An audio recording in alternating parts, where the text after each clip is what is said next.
Então vamos continuar, né, essa aula sobre desigualdades válidas, dessa vez falando mesmo sobre desigualdades válidas, já que anteriormente nós conversamos sobre formulações fortes, formulações fracas, né? Então vamos lá, vamos para os slides, desigualdades válidas. Para começar, eu quero lembrá-los do que é uma formulação ideal, né? Então, por exemplo, se eu tiver essa formulação aqui, considerando que as variáveis x1 e x2 são inteiras, nós temos que apenas esses pontos daqui, né, é que são pontos interessantes para mim, que são pontos válidos, né, isso só os que estão dentro dessa área. Eu poderia substituir essa formulação por essa daqui, concorda? Essa daqui é muito melhor. Por que ela é muito melhor? Porque ela define a envoltória convexa dos pontos inteiros válidos. E esse é o melhor mundo que tem.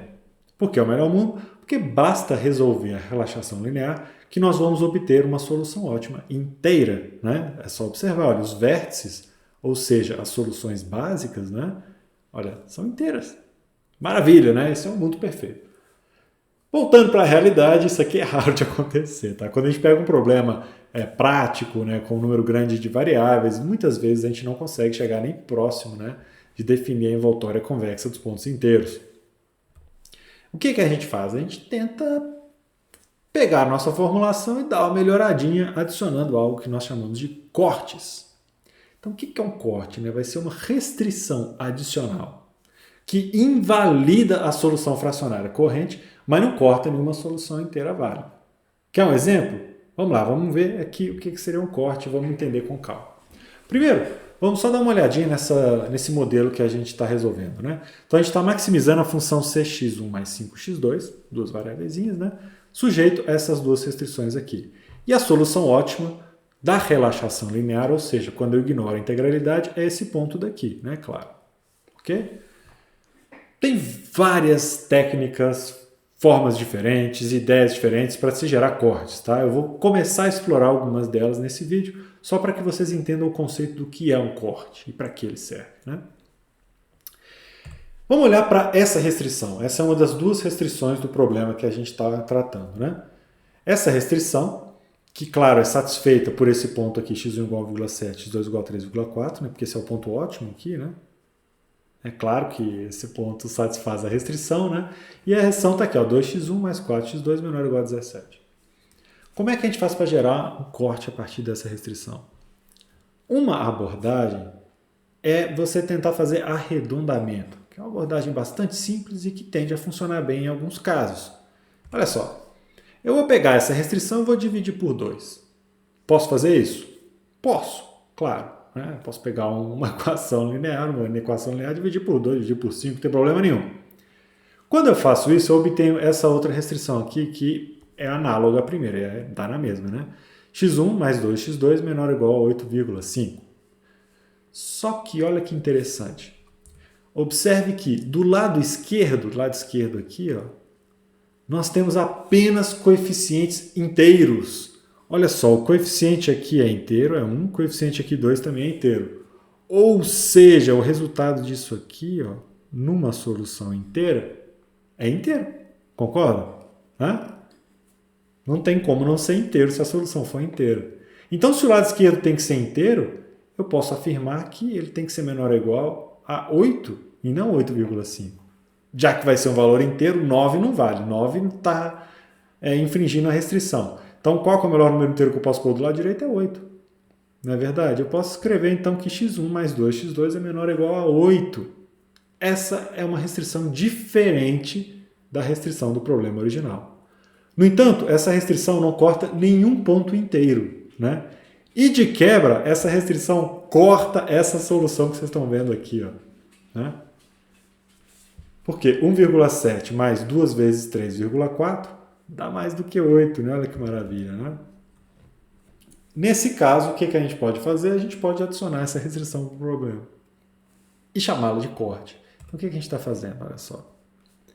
A gente está pegando esse que era o problema inicial, né, que tem essa solução, 1,67, 3,4, com esse valor, e estou colocando essa restrição nova, que é o corte. Qual que é a restrição nova? Está aqui, né? x1 mais 2x2 menor ou igual a 8, que corresponde a essa reta daqui que eu estou adicionando. O que acontece quando eu coloco essa reta? Eu cortei cortei essa solução de cá. Ó. Essa solução de cá deixou de ser viável. Eu fiz isso daqui, ó. Eu vim aqui e falei, você não funciona mais para mim, porque agora eu tenho uma solução diferente, porque eu adicionei uma restrição. Essa restrição invalidou aquela solução, mas não removeu nenhum ponto inteiro. Então está aqui a solução que eu consigo com o corte. O que eu consigo observar de interessante aqui? Né? Tirar esses desenhos. Vocês vão observar comigo que esse valor aqui ó, é mais interessante do que esse daqui em termos de limite. Eu tenho um problema de maximização. O meu limite superior era 27,11 com a primeira formulação. Depois que eu adicionei o corte, eu consegui melhorar esse limite superior para 26,4. Ou seja, eu apertei a minha formulação. Ela ficou mais forte, digamos assim. Né? Isso é o que nós chamamos de corte. Então, o que é cortar? É adicionar uma restrição que corta a solução fracionária que eu tenho atual sem cortar nenhum ponto inteiro. É importante, tá? Eu não posso sair cortando o ponto inteiro. Eu não posso vir cá e falar, quer saber, ó, tem ideia de uma restrição, vou botar essa restrição aqui. Ó. Se eu colocar uma restrição dessa, eu estou cortando pontos inteiros. Eu estou fazendo bobagem, né? Tem um risco altíssimo de eu estar cortando, por exemplo, a solução ótima. Eu tenho que tomar muito cuidado, né? Os cortes têm que ser restrições válidas para o problema inteiro, né? Restrições que não alteram o meu conjunto de soluções inteiras. Tá bom? Bacana, né? Então, qual que é a ideia? Por que a gente tem esses algoritmos de planos de corte, né? A ideia é o quê? É ter uma formulação mais forte, ou seja, uma formulação mais próxima da formulação ideal, né? E ao fazer isso, a gente potencialmente consegue, aí, a gente tem uma grande chance de conseguir um limite dual melhor. Né? A gente consegue aproximar o limite dual, que vai ser superior, no caso de um problema de maximização, tentar trazer esse limite mais próximo do ponto inteiro. Lembra da brincadeira, né, de ficar aproximando os limites? Né? Quando eles se encontram, nós encontramos a solução ótima, essa é a ideia. Então, ao inserir cortes, nós estamos aí estamos tentando, né, melhorar o limite dual, tá bom? Quando eu vou encontrar um corte, nós resolvemos uma coisa que nós chamamos de problema de separação. O que é um problema de separação? É o problema que eu resolvo para encontrar uma desigualdade válida que não é satisfeita pela solução fracionária atual. Tá? Então, o problema que eu tenho que resolver para poder encontrar o corte chama problema de separação. Ou seja, eu separo o corte, né, para depois inserir esse corte na minha formulação. Tá? No caso, o nosso problema de separação que eu acabei de mostrar consiste em encontrar, né, um arredondamento que corte a solução fracionária. Tá bom? Só para dar um exemplo, né, que nós acabamos de aplicar. Okay? Pergunta! No caso de se obter uma solução fracionária, sempre pode-se encontrar um corte que a invalide? O Gomori, né, é um dos pesquisadores mais famosos aí na nossa área de otimização e pesquisa operacional em geral, mostrou que sim, né, é possível encontrar esse corte sim. Né? Nós não vamos falar sobre o corte de Gomori hoje não, nesse vídeo não, tá? Ao invés disso, nós vamos falar de cortes combinatórios, né? Nós também não vamos falar de... Né, não tem intenção de mostrar que sempre é possível nesse momento encontrar um corte, né? O que eu quero fazer é começar a mostrar para vocês alguns cortes e eu vou começar com o corte combinatório, no caso, o corte da mochila, que é um dos cortes mais fáceis de entender e um que funciona que é uma maravilha, né? Eu tenho um amigo que disse que os solvers, né, o Seplex, o Grob, comem restrições de mochila com farinha, né? Como se comer com farinha fosse uma coisa boa, mas enfim, dizem que o solver ele lida muito bem com o corte da mochila, porque eles são relativamente fáceis de gerar, né, e tendem a melhorar bastante a formulação. Vamos lá, vamos entender como é que funciona o corte de mochila. Considere que variáveis binárias xj aparecem numa restrição desse tipo aqui. Isso aqui é uma clássica restrição de mochila, né? Se vocês pensarem no problema da mochila, essa é a restrição que aparece no problema da mochila. Por isso que a gente chama de restrição de mochila, obviamente, né? No que consiste essa restrição? Nós temos variáveis binárias xj, cada uma multiplicada por um coeficiente, aj, né? A gente soma essas variáveis, tem que ser menor ou igual a b, onde b seria a capacidade da mochila, tá? Claro que eu estou assumindo que os coeficientes ali são todos não negativos, né? Para poder aplicar com facilidade o corte da mochila, tá bom? Então essa é a ideia. Se eu pegar um conjunto C das minhas variáveis, note aqui, tá, que eu tenho um conjunto N que são as variáveis, né? São os os índices, desculpa, das variáveis, né? Então eu tenho N itens, digamos assim. N vai ser o conjunto de itens pensando na mochila. Um conjunto C, né? Podendo ser um subconjunto ou conjunto N, né? É dito uma cobertura se essa restrição daí for verdade. Deixa eu explicar isso aqui com calma. Então, uma cobertura C, né? um conjunto C, vai ser dito uma cobertura se eu pegar esses itens que estão em C e eles ultrapassarem a capacidade da mochila. Ou seja, qualquer subconjunto de itens que ultrapasse a capacidade da mochila, eu chamo de cobertura ou de cover, né, em inglês. Os cortes chamados cortes de cover, né? Cortes de cobertura. Isso aqui é bem trivial, né? Olha, se eu encontrar um conjunto de mochilas, um conjunto de itens que não cabem na mochila, eu encontrei uma cobertura. Esses conjuntos não cabem na mochila, então esses conjuntos não podem ficar juntos dentro da mochila, concorda? Então posso criar essa restrição aqui. O que a seção está dizendo? Que a soma das variáveis binárias referentes àqueles itens tem que ser menor ou igual ao número de variáveis que eu tenho menos 1.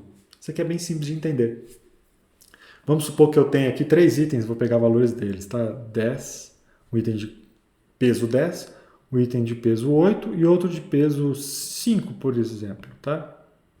Vou botar aqui de peso... 5 tá bom, tá legal. Vamos supor que a mochila tem capacidade 15. Vocês concordam comigo que é impossível colocar esses 3 itens na mochila ao mesmo tempo? Por quê? Porque os 3 itens juntos, eles ultrapassam a capacidade da mochila, que é 15. Né? Então, nós podemos dizer que esses 3 itens aí formam uma cobertura. Tá? E o que a restrição está dizendo? Está dizendo que eu não posso colocar os 3 itens ao mesmo tempo, eu posso colocar no máximo 2 desses 3. Né?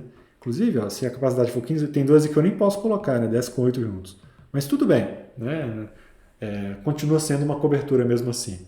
Então, vamos supor que esse aqui era o item A, esse aqui era o item B, e esse aqui era o item C, tá bom? A restrição vai dizer o seguinte, que XA mais XB mais XC tem que ser menor ou igual a 2. Ou seja, eu não posso pegar esses 3 itens.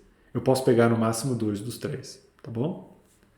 Só um exemplo simples, só para vocês perceberem como é que essa restrição funciona, tá legal? Então, basicamente aqui embaixo, o que eu estou fazendo é isso aqui, eu estou somando esses x e esses j aqui, né? Ou seja, a variável binária de cada um desses itens. Estou dizendo que não dá para colocar todos ao mesmo tempo. Né? Eu tenho exatamente C itens, né? Então eu posso selecionar no máximo C, cardinalidade de C, né? Do conjunto C, menos 1. Tá bom? Esse é o corte de cover. Simples, né? A ideia é bastante simples, funciona muito bem. Vamos ver um exemplo, porque o exemplo é uma beleza, ajuda a entender, né? Imagine que eu tenho a seguinte restrição sobre variáveis binárias xj. Tem x1, x2 até o x7, né? A soma de tudo isso aí, cada um com seu peso, tem que ser menor ou igual a 19. Aqui tem vários cortes de cover, né? Várias coberturas. Quer ver? Vamos encontrar uma cobertura aqui. 11,66, concorda? Olha lá. Esses 3 itens não podem estar juntos. Por quê? Se eu colocar esses 3 itens, eu vou consumir aí um total de 23 unidades. Né? Então a soma deles vai dar 23, que não é menor ou igual a 19. Né? 19 do lado de cá. Então se eu pegar esses 3 itens ou essas 3 variáveis, né, e fizerem elas iguais a 1, eu tenho uma solução inviável. Então o que seria um corte de cover nesse caso?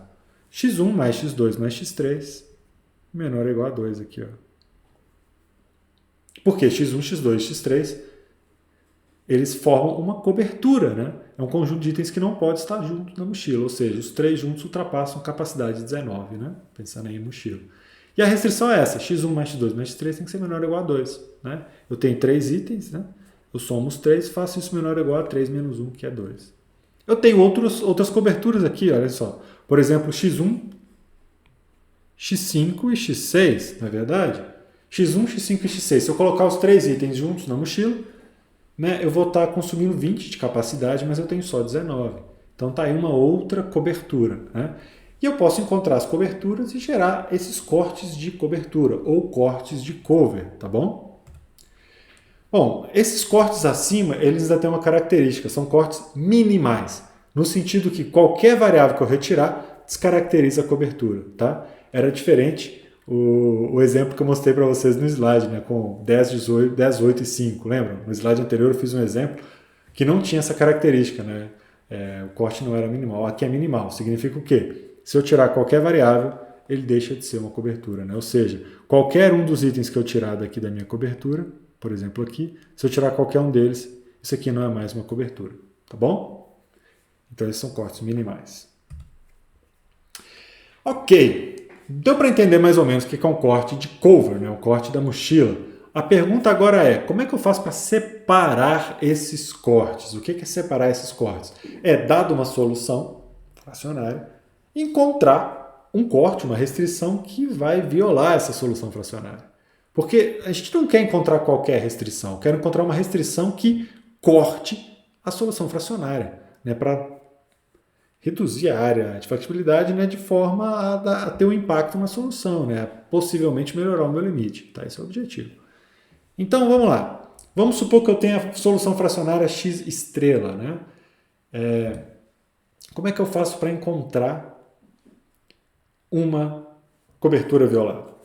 Olha que interessante, isso aqui é muito bacana. Isso aqui é um modelo, né, um modelo inteiro também, para encontrar uma cobertura violada. Né? Vou mostrar para você como é que ele funciona. A ideia é basicamente a seguinte. Eu vou ter um conjunto de variáveis zj, tá? Essas variáveis são binárias e vão dizer quais são os itens que farão parte da cobertura. Tá? Então, eu estou tentando encontrar uma cobertura aqui. Vou selecionar um subconjunto de itens para estar na cobertura. O que nós vamos fazer? Eu tenho que encontrar um subconjunto de itens tal que essa restrição aqui seja verdadeira. Né? Essa é a restrição básica para encontrar uma cobertura. Ou seja, a soma dos pesos dos itens que eu escolher tem que ultrapassar a capacidade da mochila. Ou seja, tem que ultrapassar, né, o valor de B. Tá? Eu sou obrigado a fazer isso. Tem que ser maior. Tá? Nota que aqui está maior, estritamente maior. Né? Então tem que violar a restrição da mochila, aquele conjunto de itens. Né? O que eu vou fazer? Eu vou tentar encontrar uma cobertura que minimize isso daqui. Ó. O que é isso? O que é 1 menos x estrela j? Para entender o que é 1 menos x estrela j, a gente vai ter que lembrar o que esse x estrela j significa. Então, o x estrela é a solução fracionária. Então, x estrela j vai ser o valor, né, da variável binária correspondente ao item j na solução fracionária. Se esse item tiver sido escolhido, se ele fizer parte da solução, xj estrela, vai ser maior do que zero. Se isso é igual a 1, isso daqui é igual a zero, concorda? Ou seja, aquele item vai entrar com valor zero na função objetivo, que é o melhor dos mundos. Eu seleciono o item, ele vai contribuir para encontrar a cobertura, mas não vai pesar nada na função objetivo. Né? Por outro lado, se eu considerar um item que não está na solução fracionária, ou seja, o item que não foi escolhido, em que xj estrela é igual a zero, isso daqui vai ser igual a 1. Ou seja, aquela variável, o zj, vai ter coeficiente 1, que é o coeficiente máximo, o pior que a gente pode ter na função objetivo nesse caso. Tá? Então, qual que é a ideia? Eu quero encontrar uma cobertura, ou seja, um conjunto de itens cujo peso, né, a soma dos pesos, ultrapassa a capacidade da mochila, né? Uma cobertura tal que eu selecione variáveis que estão na solução fracionária. Do contrário, eu não vou conseguir cortar a solução fracionária. Né? Então, uma desigualdade válida violada de cover, ela é descoberta quando eu tenho que o valor dessa função objetiva aqui em cima é menor do que 1. Porque se for maior ou igual a 1, significa que eu escolhi um item que não estava na mochila ou um conjunto de itens, né, que, enfim, equivale a um item que não estava na mochila. Tá bom? Essa é a ideia. Isso é o que nós chamamos de problema de separação. No caso, aqui temos um problema de separação para encontrar cortes de cover ou cortes de cobertura, né? Ou ainda, alguns chamam de cortes de mochila. Enfim, são as mesmas formas diferentes de a mesma coisa. Né? E o problema de separação consiste em resolver um problema para encontrar o corte. Nós poderíamos resolver isso aqui de uma forma muito melhor. Poderíamos utilizar uma programação dinâmica e ter resultados muito mais rápidos, etc. Mas, por fins didáticos, né, eu gostaria que vocês implementassem essa formulação na aula prática e começassem a gerar os primeiros cortes, que é uma coisa muito legal, né, e que funciona muito bem. Tá bom? Então, nos vemos na aula prática. Espero que tenham gostado desse vídeo. Né? Nós vimos aí alguns exemplos de cortes. Espero que tenha ficado muito claro o que é um corte, por que nós queremos gerar cortes. Né? Então, nos falamos em breve. Um abraço para todo mundo. Tchau!